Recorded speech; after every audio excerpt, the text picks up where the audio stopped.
Hello everyone, my name is Dr. Laura Gallo, faculty at Boise State University, and am with you today to present the third video in a series of 6 videos related to children's emotional health and wellness during the COVID pandemic. So today's video is related to the activity of centering. So it's a mindfulness activity that we can use to help children out in times of stress and crisis. So centering is a term that you may be familiar with. Sometimes it's called grounding, but it really refers to our mental and physical state of mind. It's the practice of connecting your mind and body. And it's the practice of calming oneself when we start to feel out of it, not ourselves, or highly emotional, so stressed, overwhelmed, anxious, or angry. So it's a practice that can be really helpful for children who haven't often acquired some of the skills that we as adults have related to regulating those emotions, and a tool that can be really helpful in those times of stress. So when we feel out of control or overwhelmed, children often have meltdowns. It can be really hard to calm them. So centering can help us feel connected to ourselves and the present moment in space. It helps us to find peace and becomes a great strategy to use throughout our lives. So even if it's something that we learn and we utilize during times of crises or pandemics, we don't have those in our lives every day, but these are skills that we can use in a lot of different stressful moments. So this first activity is called using our 5 senses. It's pretty simple and basic, but I think you'll find that it's something that's nice to be able to use in a lot of different situations and a lot of different places. So it's a good go-to activity that can be useful with your child, easy to remember also. So what you would ask your child to do first is making sure they know what all their 5 senses are. So depending on the age of your child, they might need to be explained, or you might have to give examples of what some of the 5 senses are. But for other children, this will be easy and just something that they already know.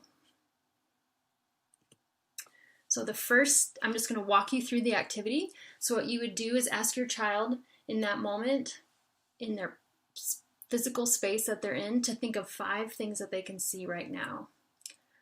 So what they'll do is they'll start looking around. They'll be able to identify 5 things that they see and list those out for you. So you can help them keep track of those as they list them, just helping them regulate themselves and be present in this moment of what's in their physical space.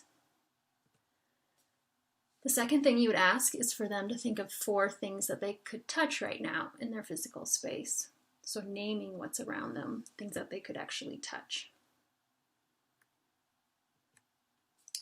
Think of 3 things that you can hear right now.